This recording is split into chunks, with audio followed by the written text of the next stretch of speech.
sa daigdig, ang buhay ay ganyan. Mayroong ligaya at lumpay, maghintay at may nakalaang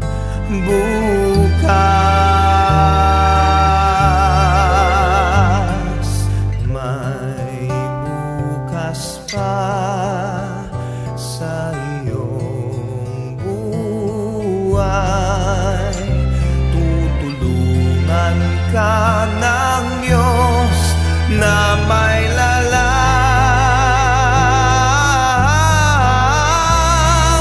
ang iyong pagdaramdam.